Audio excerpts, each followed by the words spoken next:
Good afternoon, everyone, and welcome. My name is Amanda, and I'm DWDC's program coordinator. Today, I'm joined by my colleagues Kat and Kelsey. Before we begin, we'd like to begin by acknowledging that the land on which we gather here today is the traditional territory of the Wendat, the Anishinaabe, the Haudenosaunee, Métis, and the Mississaugas of the Credit First Nation. These nations continue to experience ongoing colonization and displacement. Today, Toronto is covered under Treaty 13 and the Williams Treaties. Dying with Dignity Canada is also mindful of broken treaties that occurred across Turtle Island and recognize our responsibilities as treaty people to engage in a continuous process of truth and reconciliation with all peoples across this land. So I am thrilled to welcome you today. Through our webinars, we aim to provide you with information and key takeaways, as well as create a space for conversation on end-of-life topics alongside the professionals that know it best. And before I welcome today's speaker, I'd like to go over a few housekeeping items. So everyone on the call today is muted. However, there will be opportunities to submit your questions.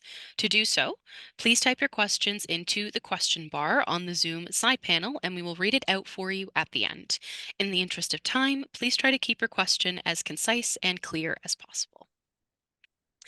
And of course, while we're going to try to get to as many audience questions as possible, unfortunately, we may not get to everyone.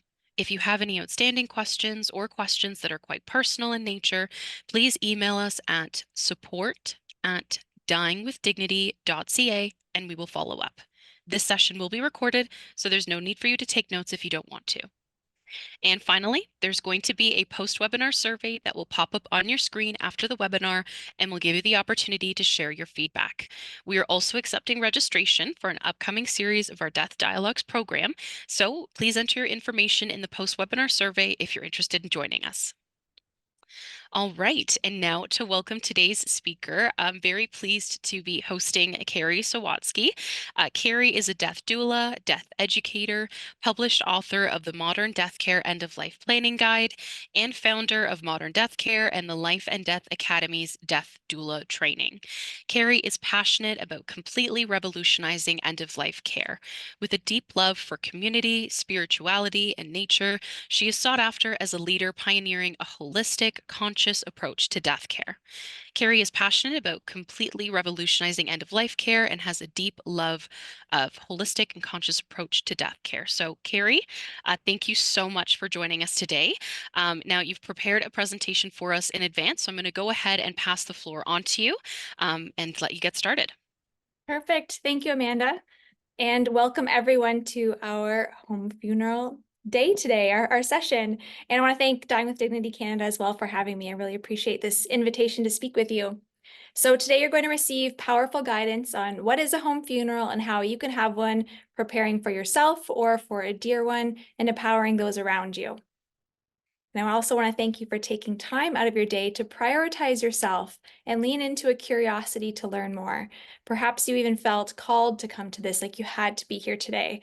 And that's certainly how I am arriving before you, is that I followed my soul nudges, my intuition to guide me on this path. And here I am 8 years later as a practicing full-time death doula. So we're going to cover a lot of information today. We've got 75 minutes together. So if there's anything that would support you in being present, in being with this information to allow it to assimilate and to absorb what you need to hear and why you really came today, I invite you to turn off any distractions or just support yourself in arriving with presence. And I encourage you to take notes as well.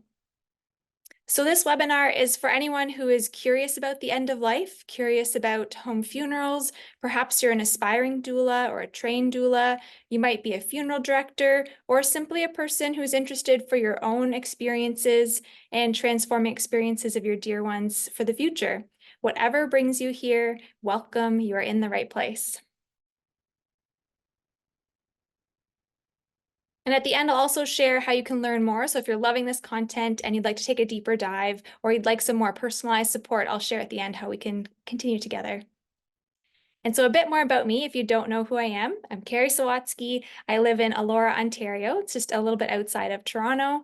And I came to death doulaship to death care about 8 years ago. I became trained. And before that, I was offering death care to family and friends.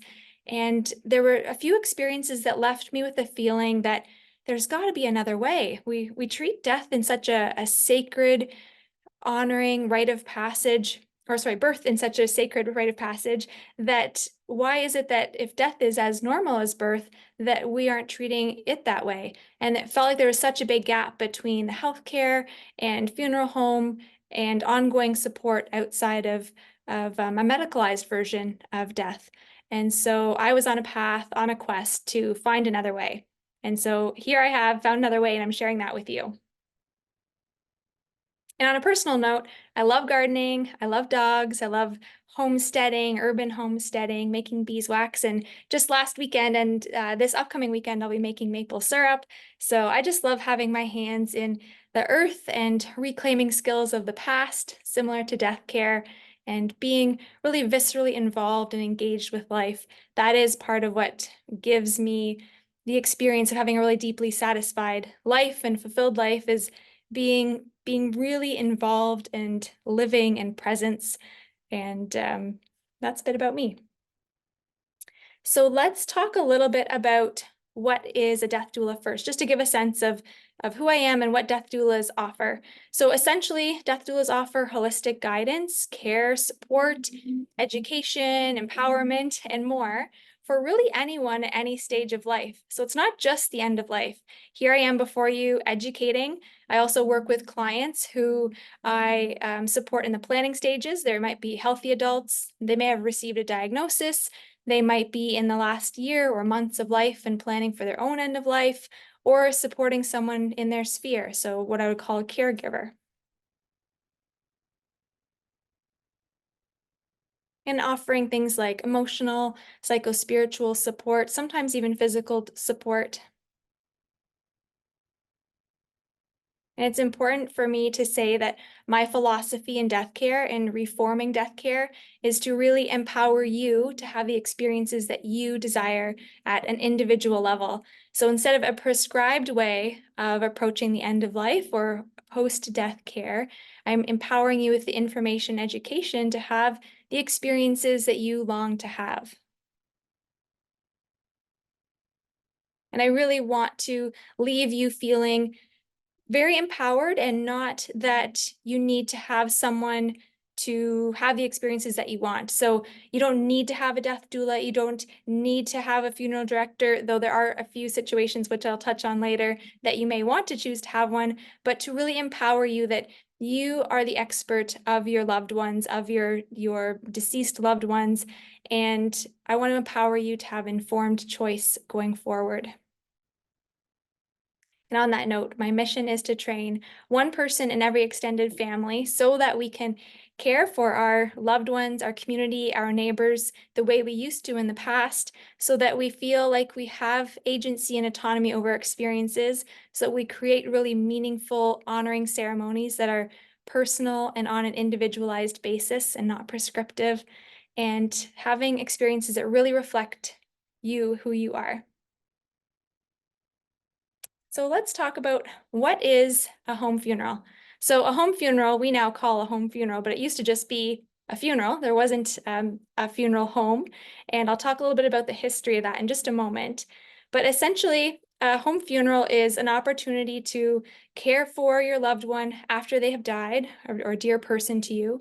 And this could be, traditionally it's meant that it's in the home, but I like to extend home funeral to really, you could have home funeral experiences even in hospital or hospice or long-term care.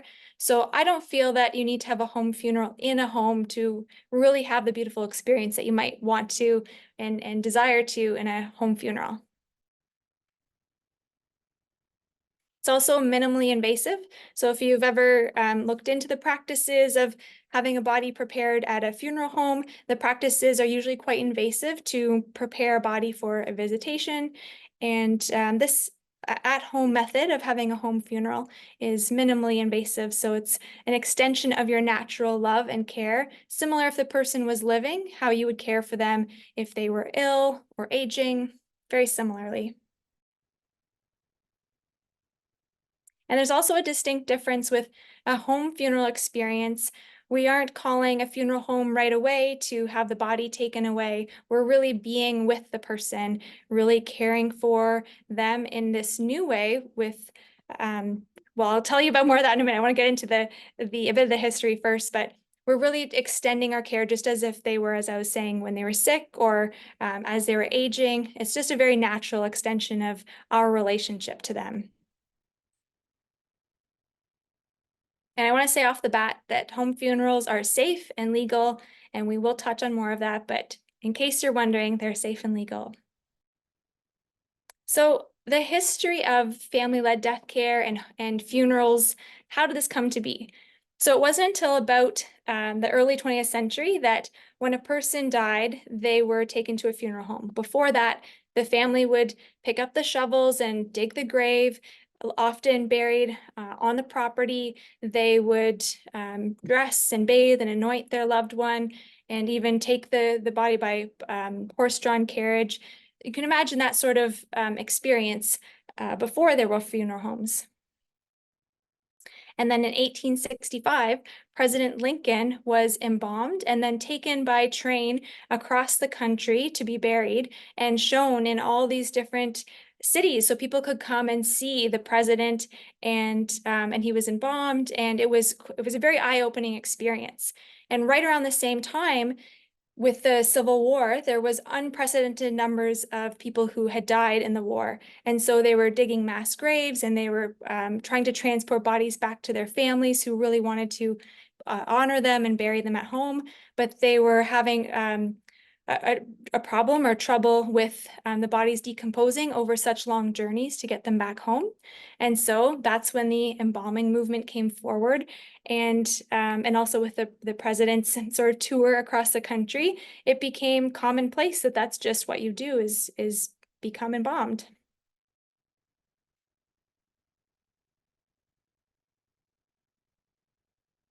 And I want to say that in most cases, embalming is not required. You don't need to be embalmed to have a home funeral. I'll talk about cooling practices shortly.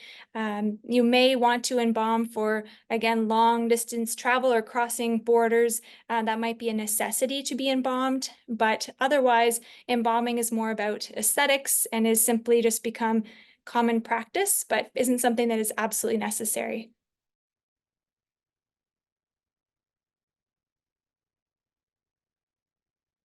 And if you're familiar with the embalming process, it's also a very invasive process, so that's something you might also want to consider.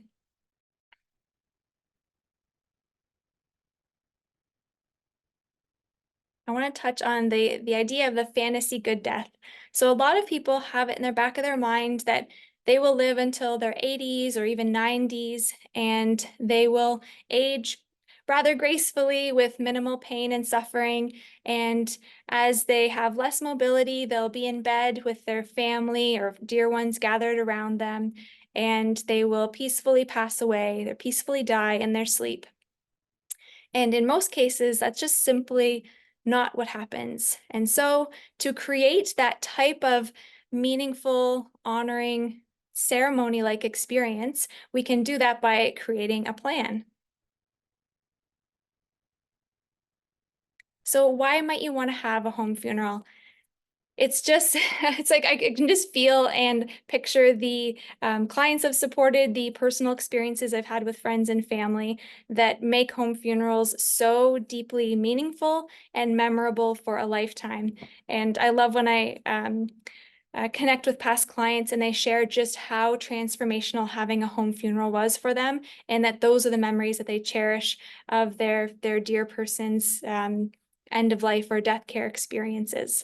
So why do we have home funerals? Why enact hands-on visceral body care? The reason why we do this is that research has shown that when we have visceral participation, so whether that is hands-on body care or doing paperwork or picking up that shovel or doing something to help with the many different needs or situations that come up with the end of life, that we move through our grief in a healthy way. And it's really important that when we're trying to move energy, that we're doing things in an embodied way. Energy just gets stuck and just churns within us and can lead to disease and discomfort and pain when we don't move the energy. So it really helps for loved ones to be able to be viscerally involved in the end of life care of their dear person. It's also likely the last time they'll see their person, unless they go on to also have a visitation at a funeral home. But typically, when a person has died, this is the last or one of the very last times that they'll see them. And so this gives you an opportunity to take the time you need to slow down, to be with them, to be with the people that loved them and cared for them, to grieve together. Also, often a home funeral is in a home-like setting. So it could be at your home. You could maybe rent a yoga studio or go to a friend's or another family member's. But this is a place where you can slow down, really absorb the loss in your own time, in your own way, without being rushed, without having the beeping sounds of hospital machinery or hearing the sounds over the loudspeaker of announcements. This is a time to really just sit down, have a cup of tea, and be with the shock and oftentimes trauma of a person dying. And not just any person, but someone very dear to you. It's also very difficult to make a death real without a body. It's so important to be able to, if it's possible, to be with them, see them, hold their hand, touch them, to allow your whole experience on the different levels of your physicality, your emotions, your psyche, to really absorb that the person that you once knew and the relationship you once had, the way it was, is no longer. And there is a transition time of continuing bonds with them in this new way. And so in this transition, it really helps with the grief process to take time to be with them. And being with them really is as long as feels needed and desired to you. This could be several hours. This could be even up to several days. So you will know what's needed in the moment and to trust that. You might create a plan to have someone for a few days and then decide after 6 or 8 hours that you feel complete. You feel like you've said your goodbyes and done all the things that felt really loving and honoring to you, and you might feel complete, or maybe vice versa.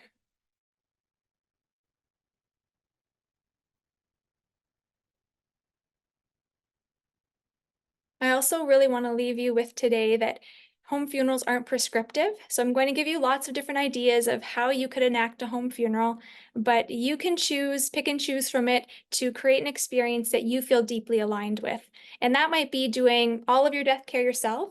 It might mean that you hire a funeral director to have a hybrid of services. You might even hire a death doula to support and coach and guide you through the process. You have options. And home funerals can be as simple as sitting at the bedside to as elaborate as several days of ceremony and music and food and people coming from out of town and adorning the person with flowers or tucking beautiful little treasures around their body. There are many different ways to have a home funeral, but the emphasis on taking the time you need to grieve and to honor them and to celebrate their life or to mourn. It's really whatever is called to you, the energy that you would like to move, and to know that you are supported in that.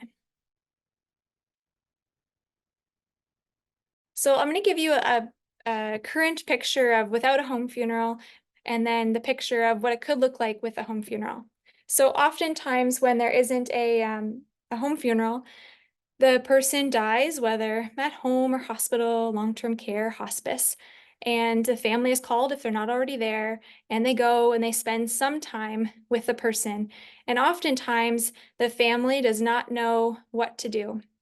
And just as a side note, when I use the word family, I mean biological or chosen. It's sometimes difficult to find the language as a doula that really encompasses the people who are dear to us in our life. So for those of you hearing family and thinking biological, and that doesn't fit for you, that's okay. Find a word that you can replace when I say family. So when the family is at the bedside or next to the body, and they come in and they're not sure how to interact, they're just standing there. Maybe a nurse or social worker has brought them in, and they don't know what to do. They're just there. They feel like what can we do? I feel like we should be doing something or saying something and making meaning of this experience. But unless you've been supported by a doula in the past, or you've had the innate knowing of leaning in and sort of going against our natural cultural ways of caring for our dying, then you might be at a loss. And that's really normal. And that has happened in my past experiences. I see that with clients, and then we create new experiences.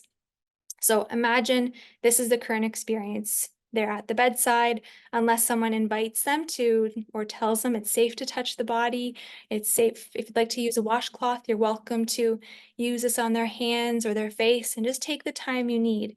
And oftentimes, when left alone, they feel uncomfortable. They're not sure what to do. And so they tend to call the funeral home or transfer service to take the body away. And that might have been the last time that they see them in that setting for maybe 15 minutes, maybe 30, maybe an hour. And they're feeling like, I don't know how to transform this grief or how to let go in this moment. And I don't believe that we're meant to let go of someone so dear to us after perhaps decades of having a relationship in simply 30 minutes or an hour, even if they have a life-limiting illness that we've known about for years and we know that is incurable. It still takes time to absorb their death, absorb the change in relationship. And so to honor that, we take that time to be with them.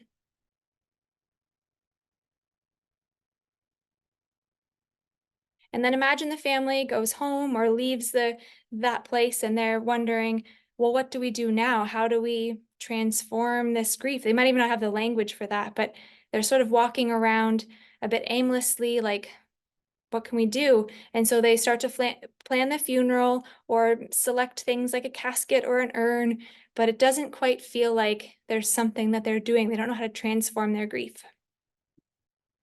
And I hear so often the regret of families from past experiences where they've had the body taken away far sooner than they were prepared, and just the regret that they didn't spend more time or take in those details and just be with them. So now imagine instead your dear one has died, and this could be in, again, hospice, long-term care, hospital, could even be at home, and you're with them and you take the time that you need. So you might sit down, imagine a doula or a friend, or if you yourself have attended this workshop, that you might have it in your mind to bring a washcloth or ask to use a washcloth, and you just sit next to your person and you hold their hand and you kiss their forehead and you dip the washcloth in warm water and you take in the details of their hands, you take in the lines of their face perhaps, you run your hands through their hair. You're taking time to really be with them, be with their vessel, this vessel that they've resided in for their life, and you're really slowing down to be in the moment. Imagine that you have their dear ones come to grieve with you. They're slowing down. They are each having a turn to be with them. You're really honoring the life that they lived, perhaps sharing memories, laughing, telling stories. There might be soft, warm lighting. You might have candles.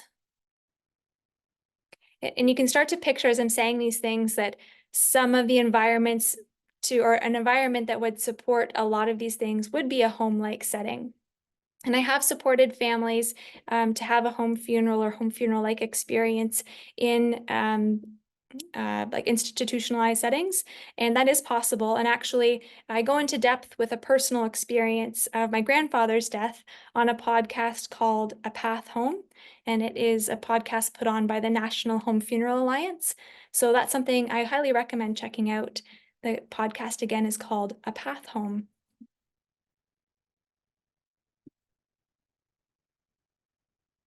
And if in a setting that's not in a home, then you can, it really helps to have a plan ahead of time. So asking to have the body transferred to an empty room if there is one available, or to take some time, several hours, to be with them, and ideally not to rush you for the room to be used for the next patient, and to have these conversations ideally ahead of time or as soon as you're able to with hospital staff or hospice, and let them know that this is something that's really important to you, and to see if you can work with them to use a space that's already there if that feels best suited for your particular situation.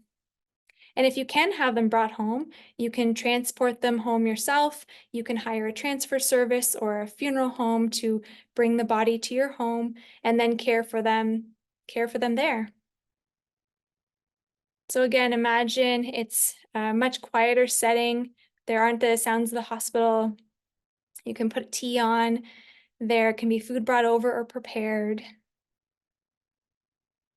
Again, you can tuck those treasures. So maybe you're writing love notes to them or writing down a memory or what you'll miss, and you can fold them up and tuck them with their body.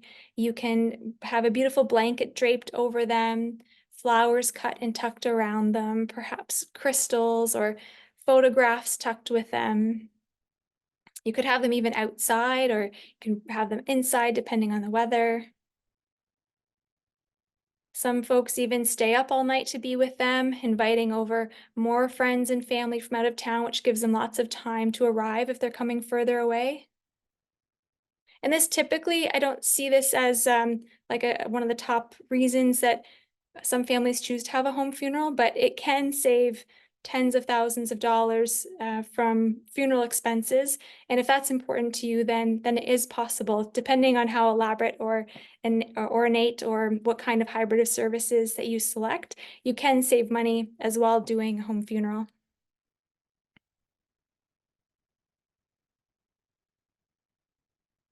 And just on a side note too, I've supported a number of families with pet loss as well. It's not something that I've vocalized as one of my services, but naturally as a death doula, people come to me with death-related questions or grief. And I've supported a number of families with pet loss if they're going to be euthanizing their pet, or of old age, the dog is dying, typically a dog. There have been some cats. But you could do very similar practices. You can tuck flowers around their body. You can take paw prints of them. Similarly with a human, you can use fingerprints and make a beautiful family tree with everyone's fingerprints, or just have a keepsake or turn it into a locket, ways to keep their memory alive. So you might even start thinking about honoring your pet in a way that is beautiful and individualized and doesn't feel rushed. You can have the vet come to your home to euthanize them, and you can bring their little body back later, or maybe it's a bigger dog, a big body back later, or bury them on your property.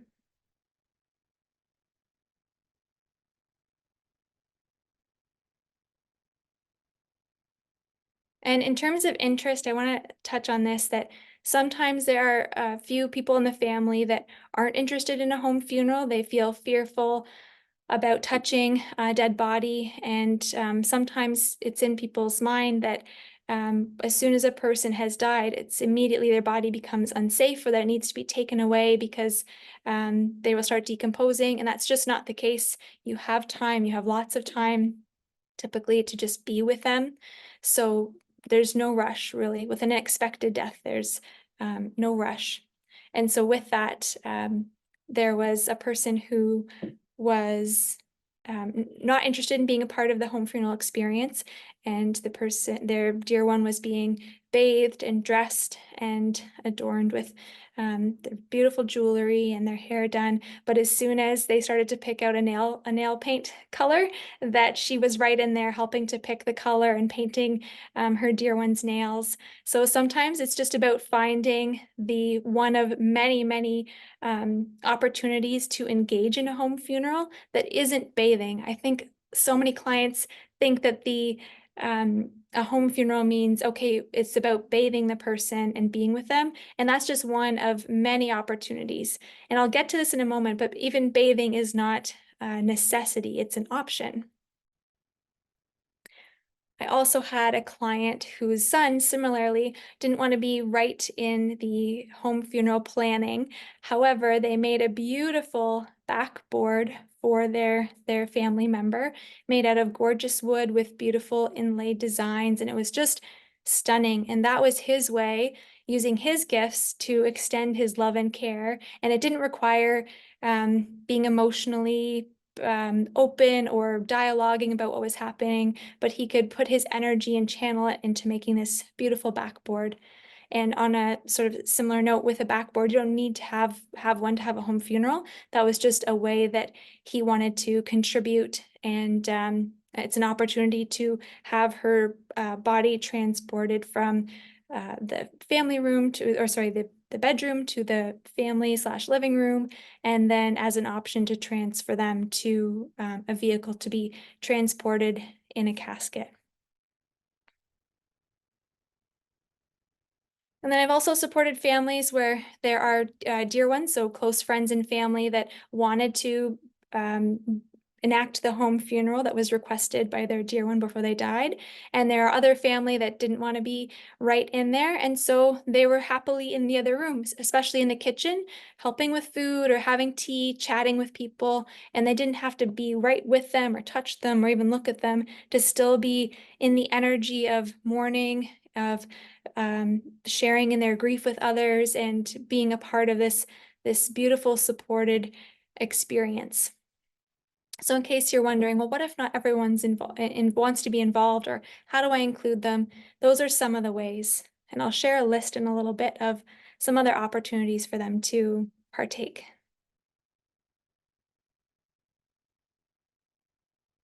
And just before I transition into how to have a home funeral with some more details of how to go about doing that, I want to share that a really beautiful offering is to offer someone a washcloth.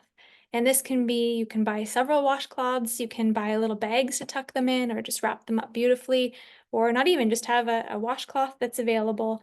And when you know someone has a dear one that's going to be dying soon, you can give them an invitation of a washcloth, let them know about this session that you took part in, let them know that it's safe to, in a really beautiful way, to just go slow and take in the details of their person and extend their loving care in a physical way that they can interact with.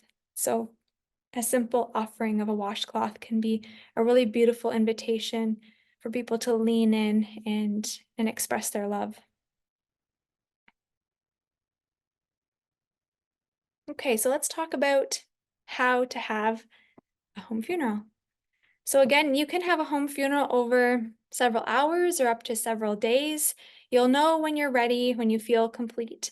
And it really helps to, when you have a home funeral, to plan ahead, especially um, for things like transporting the body, if the body needs to be transported, or if they're to file paperwork, so to file the death and register it with the Registrar General, so for statistics, but also to obtain a burial or a certificate of cremation, then you might want to work with someone to, specifically a funeral director, to support you with that.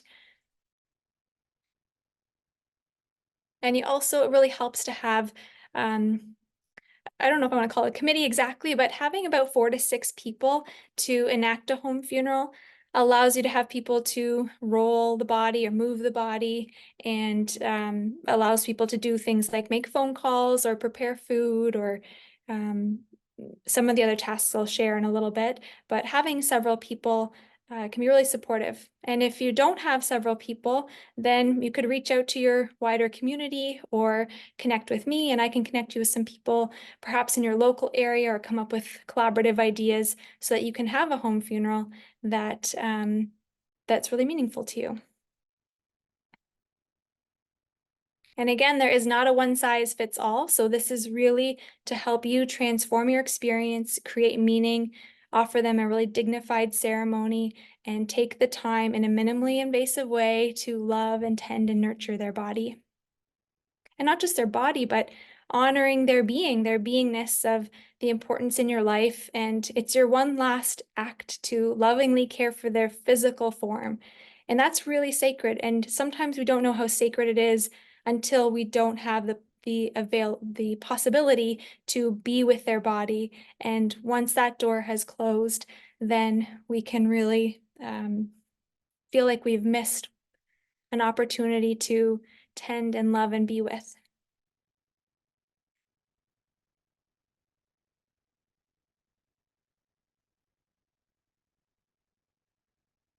So some of the things that a home funeral can include are bathing the body. It can include removing the clothing and dressing the person, which removing the clothing can be cutting the clothing off of them or removing the clothing.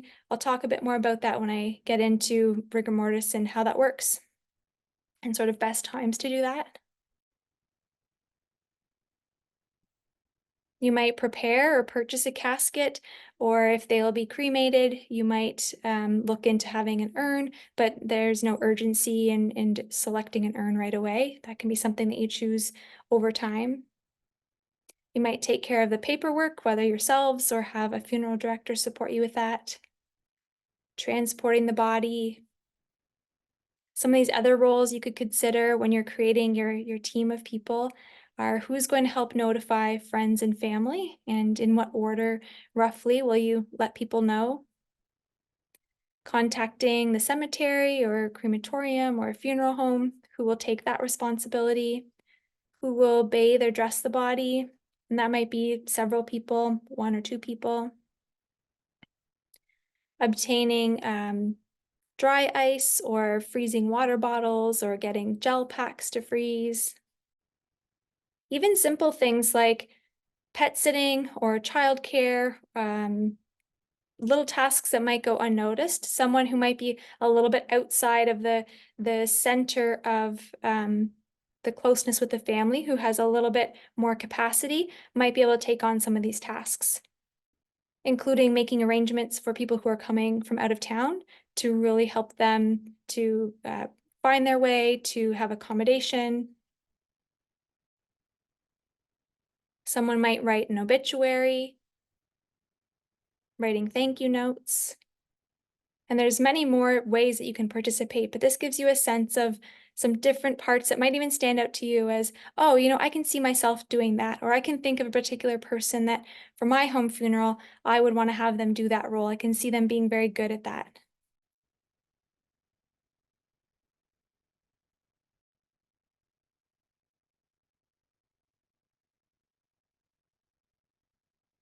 Okay, so we'll talk about bathing. So bathing isn't necessary. It's an option. Just like in the living, when we don't bathe, then bacteria grows and odors become present.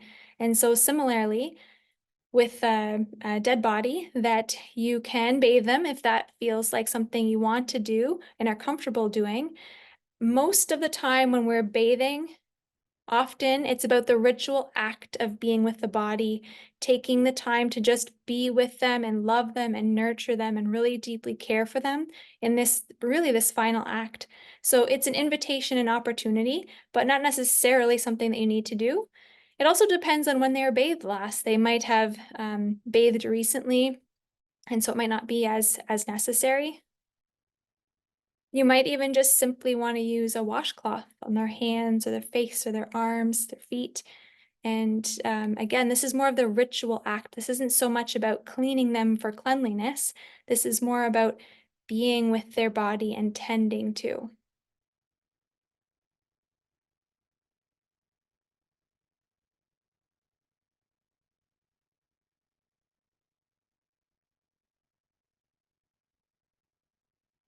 So rigor mortis sets in the first few hours usually, and it really depends on the body. It depends on how hydrated they were, their age, what kind of medication they were on, what they died from. So it really depends. For some people, it won't even set in at all, and for others, it'll set in the first few hours. And again, it will relax again somewhere around 24 hours, but it could be 24 to 48 hours. And again, that really depends. So if you're going to be doing body care and bathing the person, then it's easier to remove their clothing and bathe them in the sooner in an earlier time frame or waiting until later. You can massage the joints and muscles to help make them more what's the word? Like mobile, to move clothing off of them or move them into a position. But generally speaking, if it's within the first few hours or later, then that can just support your process.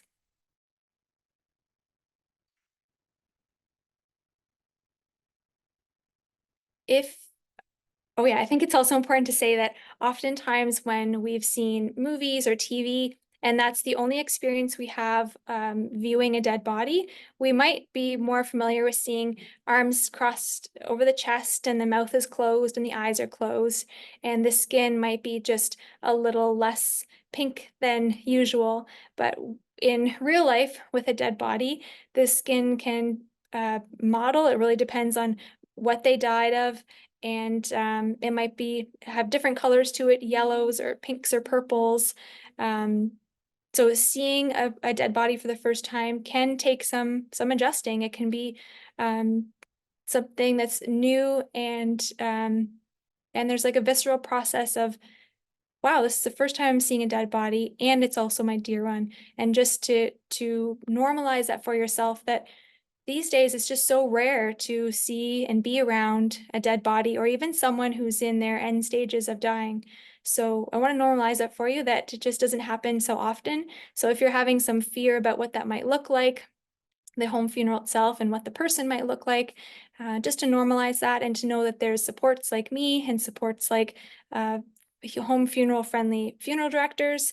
So it's all possible to have the support, and there's others who have experience doing home funerals or who have supported their family that can also help you to go through your process.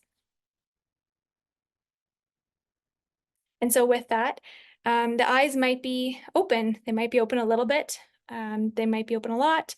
The jaw is often naturally slacked, especially as the person is taking in more air in their dying time. And so you can do things like fill little sachets or little bags with rice or sand or something else weighted and put it over, closing the eyelids and then putting the sachet over and leaving that for a couple of hours to help close the eyelids. But they may not stay closed. And funeral directors have all sorts of tips and tricks that they use to keep the eyes closed, like super glue. So if that you felt called to that, then that is an option. And similarly with the mouth, there's invasive ways when you have a body at a funeral home prepared for a visitation. There are more invasive ways to close the eyes, like I was saying, and close the jaw and the mouth. But for a home funeral, you can do something like closing their jaw and then tying like a tensor bandage under their chin and over the top of their head and securing that for several hours. Though you may have indentation that remains after you've done that in the skin. And similarly with the eyes, the eyes might flatten a little bit. So it's not perfect, but it is, if that's important to you, then you can prepare them in those ways.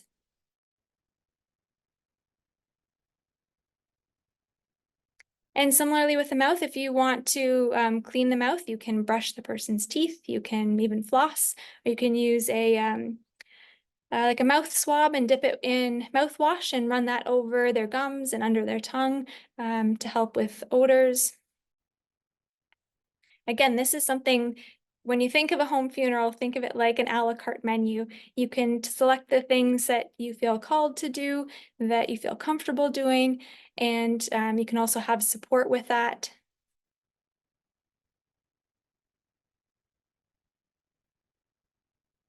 And one of the most common questions, so we're going to get to it right now, is okay, but what about the bladder and bowels? What do I do about that? And so again, this is similar to some of the other things I was mentioning, that it depends. Did they eat recently? Have they been very dehydrated? Do they have did they have diarrhea? What was their age? What kind of medication were they on? So there's all kinds of factors that affect if they will have urine in their bladder or if their bowels will release. And you can do things like putting a chuck pad underneath and or put a diaper over them, and to help massage the abdomen and just putting gentle pressure and in a downward motion, and that can help release the bladder and bowels. They'll naturally release at death, shortly after death, and there may be some fluids or next to nothing or quite a bit. And then as you bathe them, and if you're rolling them or turning them over as you bathe them, then they might release more. And again, you would just go ahead and clean them again. But you can check in with yourself, and if you're making a home funeral plan for another person, to ask them if that's what they would like and who you might appoint to bathe them. And there's very discreet ways to bathe a person by you can keep a sheet. You can have people holding a sheet over the body, and then one person can use a washcloth in a basin and using gloves, and then wipe their genitals, and it can be just very discreet underneath the sheet or blanket. So there's ways to bathe a person that's very dignified and very loving. So just helping to expand your mind and what's possible.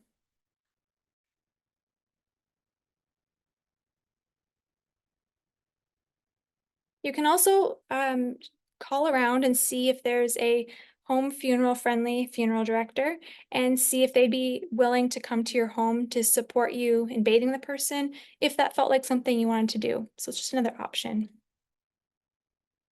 And I'll also mention that if the person died and they had head trauma or a lot of fluid on the lungs, then they may have fluid that weeps from their mouth or their ears.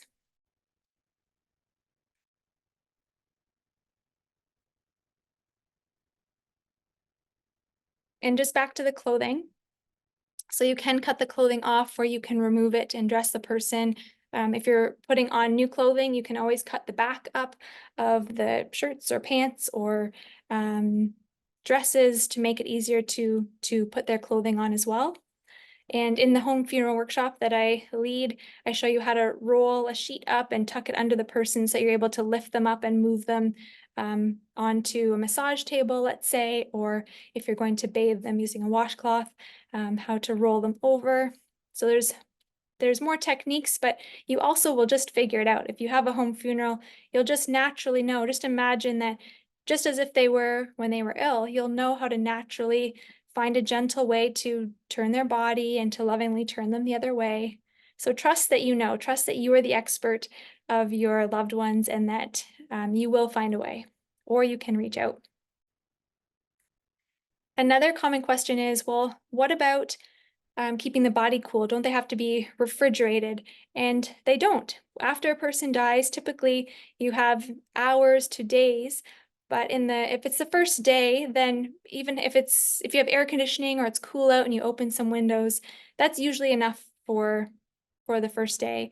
If you have gel packs, or if you have water bottles in a pinch, you can buy some water bottles and put them in a freezer, and mostly put them around their abdomen. That's where the most bacterial will be, so it'll just help to slow that bacterial process. You can also use Techni Ice. That's a company that has gel packs that you can freeze in sheets, and they tend to stay cooler longer than water that's been frozen.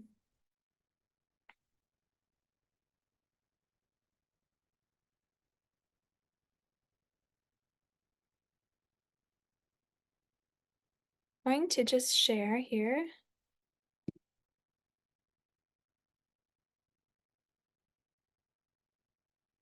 Share some images from some of the workshops that I've led. Okay, put this in presenter mode. Okay, here we go. So this is a home funeral workshop that I led. And as you can see, we have a live model. So this is a woman who is living and wanted to have the experience of what her own home funeral would be like. And so the students, right now you can see this is a cremation tray that she's in. So typically used for cremation, there's just a little lip on it. And then it comes with a cardboard box that is inverted and put over top and then tied with string to secure the box to the cremation tray. So it's an inexpensive or less expensive option for cremation instead of burning like a hardwood casket, for example. And underneath we have some really lovely wool from a local farmer that's, I think it's called roving. It's a big sheet of really soft wool. And we've just used bed sheets here to shroud her. And this is also the home funeral workshop. So we have two live models, same model on the right and different model on the left. And in the left, she is in a cardboard casket. So cardboard caskets are also an option. And we've put a cedar bough over her. She's been shrouded in a simple white sheet with shavings, wood shavings that you just simply get at a pet supply or farm supply store. And then the woman on the right is we can see a little bit better in this picture that she is shrouded in a handmade shroud, and one of the participants is tying the shroud really beautifully. So you can purchase end of life products or things like, you know, a beautifully made shroud. You could make one. You could just simply use a bed sheet or have someone make a sheet. This is just an example simply of a washcloth in a bowl, and there's an organization called the One Washcloth Project, and they support people inviting, sharing a washcloth with someone, just like I was mentioning, to encourage visceral participation, to create meaning and honoring and taking time. And then several years ago, I hosted a large end-of-life expo, the Modern Death Care Expo. We had hundreds of people that came out, which was really wonderful. And this was us practicing the home funeral workshop portion of the day. And this is again a live model, and we have two life celebrants here, life cycle celebrants, practicing with our model. And so here, and it's also example, so we've just got a plastic sheet. I think this might have even been a shower curtain underneath, and then just a simple bed sheet. And you can use plastic sheeting that you get from a building supply store, or you can use a washcloth. It's really up to you. You can use just items that you have in your home. It isn't like a special kit you need to have. It's simply bathing someone in a unique sort of arrangement, laying down. And in the top left, this is my grandmother's hands holding my grandfather's hands shortly after he died. With permission, I share this with you. And this picture was really meaningful to her and something she cherishes to really remember and honor their decades of marriage. And then here I am shrouding, tying a shroud. You can see you can put flowers or crystals or tuck those beautiful messages in. Oh, actually, I want to share one more slide here. And these are some vessel options. So we have a wicker casket in the top left. There's lots of different kinds of beautiful wicker caskets. That's just one example. In the top right, we have a pine casket. You can make one, you could buy one. In the bottom left, we have a cardboard casket. They come in different shapes. This is more of a coffin shaped with a sloped shoulder. Some of them are just more straight rectangles.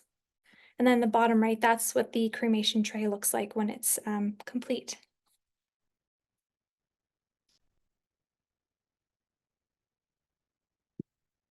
Okay. We just have a few minutes left before we're going to go over to questions.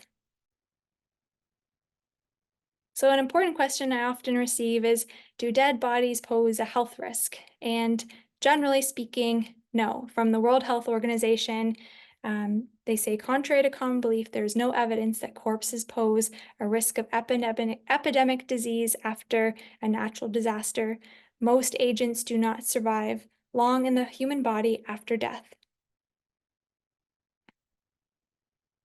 And there are some reasons, like if someone had hepatitis, B or C, or HIV, or other bloodborne illnesses, TB, then you would that might be a case where you don't want to do a home funeral. But if you think of it this way, if the person before they died, if you were using gloves to touch them, then you go ahead and do that.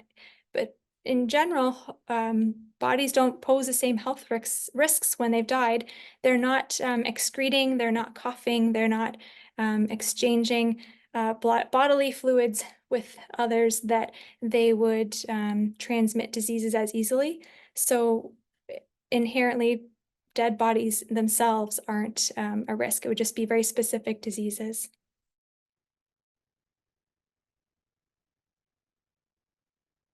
And just as a natural precautionary measure, using gloves and when you're bathing someone, to use gloves and treat the person like you wouldn't want to exchange or to come in contact with many of their fluids. So just using gloves simply and washing your hands.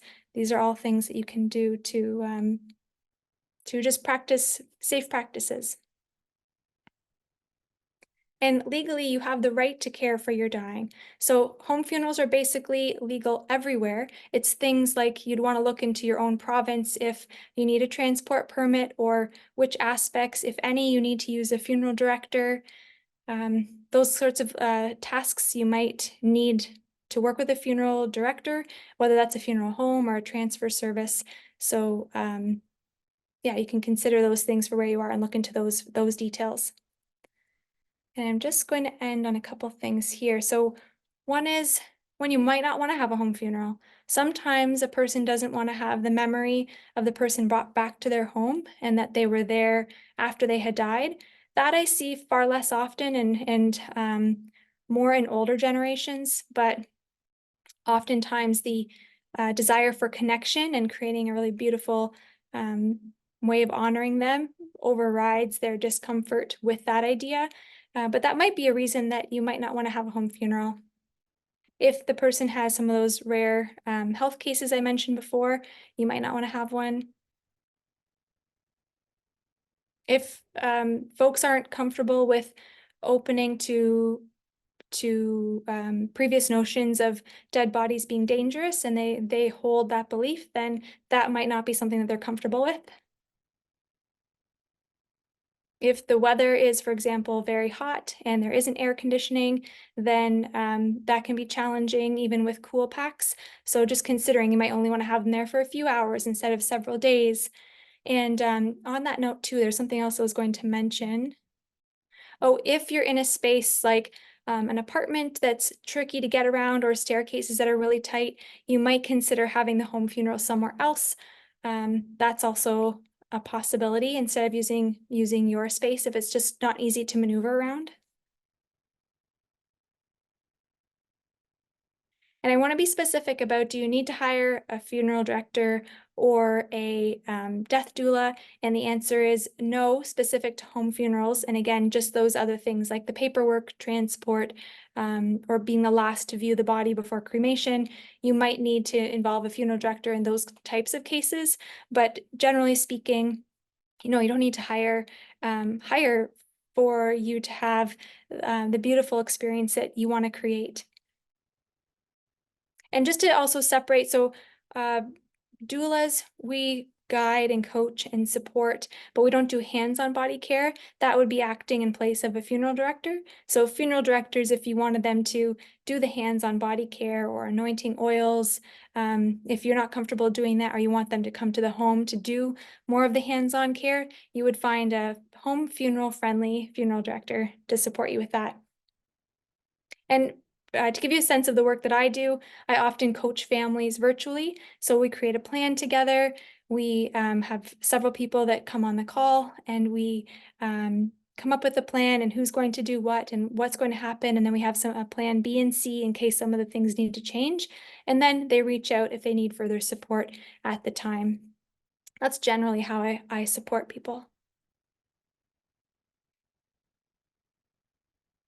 So my intention today is to leave you feeling empowered and informed and having education to go forward with and make decisions that feel really aligned with you. And my invitation is to share this what you learned today or something that really spoke to you or touched you with someone dear to you to share this information and empower others that might not know this is possible to create really beautiful experiences that they will have for a lifetime. And actually, I'll just switch over before I close out. I'm just going to, thanks, Kat. Sorry, I confused you there. Um, just going to go to this page here. So if you want to connect with me, this is my email address, Karry@moderndeathcare.com. My website is moderndeathcare.com, so you can see events like death cafes coming up, home funeral workshops, support for doulas. If you're an aspiring doula, I have a free download, 30 ways to be paid as a doula, so you can explore what would it like to offer care to my community. And if you're interested in support in planning your own home funeral, please reach out. I'd love to support you or point you in the right direction for your next steps. Okay, with that, I will pass it over to you, Kat. Thank you. Thank you so much, Karry, for that really amazing, holistic, and client-centered approach to death care. So I think we all learned quite a bit. And I think there's also lots of questions that folks have. We have about 13 minutes, so let's see how many we can get through.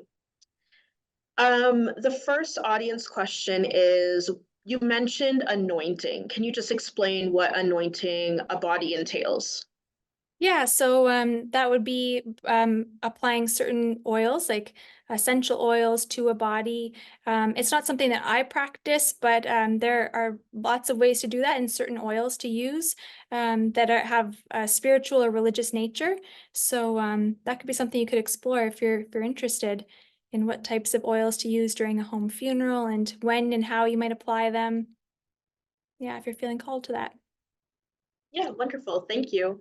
And on the topic of different faiths, somebody here has a question. So for people in Jewish and Muslim faiths, burial of the deceased must be within 24 hours. How could a home funeral fit in with this? And have you ever supported a client with such needs? Um, okay, so yeah, so you can do just like I was mentioning about any of the hybrid of services. So you can even there are certain funeral homes you can use to bathe your dear one in their like they have a special room that people can use to bathe and dress their person. So you could look for a funeral home that could allow you to go in and do that. And often those occur more in major cities, but sometimes there's smaller funeral homes that will allow that. Or you could do things like using a washcloth or having people come in. It really depends on the particulars of what you want to have, but within those even like few hours, 8 hours or more, you can really create something that feels deeply meaningful. Maybe the body is on a casket right on the floor, and people are sitting around them and lighting candles and singing together, or writing messages and having them sent down in a river. Or there's all kinds of ways to bring in ritual. It's still lots of time to create a home funeral experience. Yeah, I mean, it sounds like there's a robust experiences that people can have with after death and to kind of connect with their culture. Mm-hmm. Somebody else in the audience says someone was under the impression that you could not transport a body in Ontario. Has this changed? And similarly, someone is wondering if the rules around transporting a body or keeping a body outside are different from province to province. And is there logistics to this type of transfer?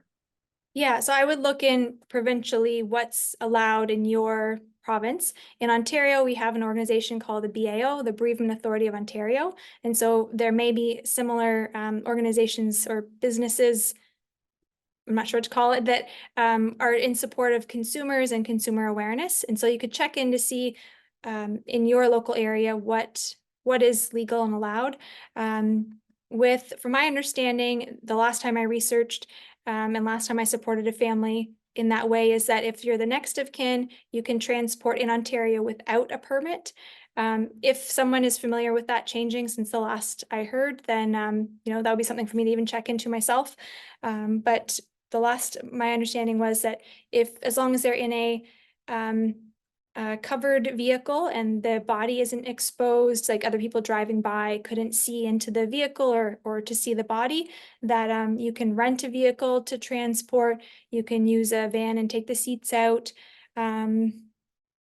Yeah, you don't need a particular permit. You just need to have the medical certificate of death that has been signed to say this is what the person has died and this is what they died of.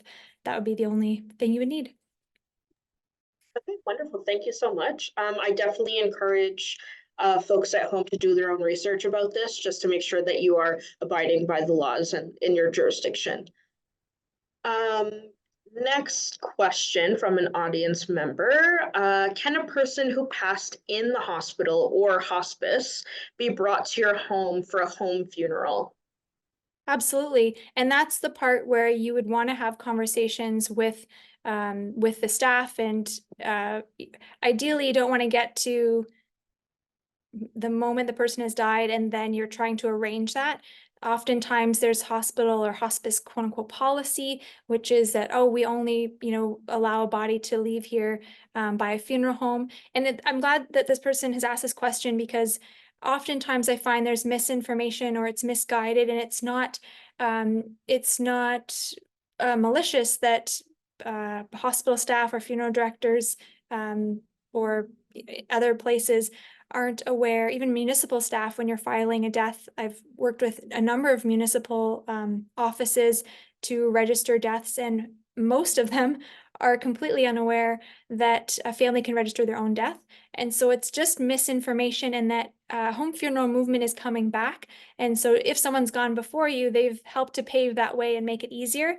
But if they haven't, then it might be the first time that they've worked with a family, and they might only know that a funeral home is the only person that they can release the body to. So sometimes you need to really advocate. And I also recommend with hospitals or in whatever institution the person is in, that you can also go to admin and talk to the legal department and say, these are my rights to have the body brought home, and we're happy to work with you. And like, is there a specific door you want us to use? Do we need to provide our own stretcher or backboard to move them from the bed to the the vehicle? So working with them to see what is best in for your establishment, while also honoring that this is our right to care for them, and how can we best do that. So having a plan really helps, and having those conversations ahead of time,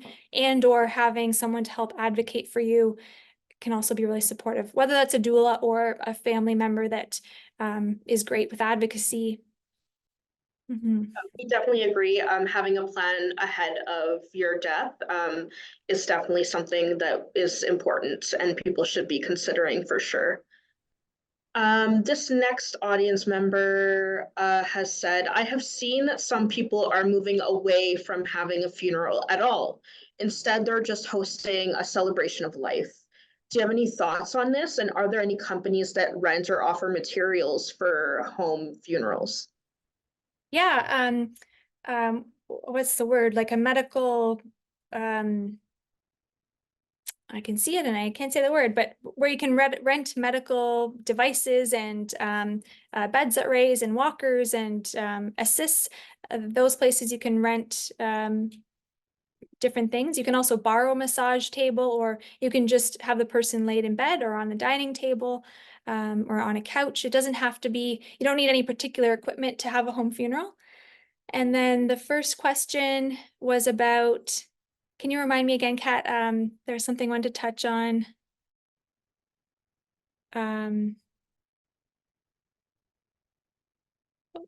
Oh, sorry, I muted myself there. So people are saying lately there's celebration. Oh, sorry. Oh, it's okay. Sorry, it just was like a celebration of life. Celebration of life instead of having a home funeral. Yes, so great. And again, with home funeral, even though the word funeral is in the title, it doesn't necessarily mean having a eulogy or speeches, or it doesn't have to be like a funeral as you might think of a funeral at a funeral home, or think of a celebration of life. It can simply be just the time you need to absorb that the person has died, and just being with your other fellow grieving people, and being with their body, and just taking that time. And so sometimes that even the word home in it doesn't have to be at your home. So it's a bit of a it's not clear in the title, home funeral. So lots of times I see people enacting home funerals and still having a celebration of life, or memorial at a later time. You can still have, yeah, both, absolutely. Yeah, wonderful. So you can definitely have both or one or none, Yeah, depending yeah. how you feel. Okay, I think we have time for maybe one or two more.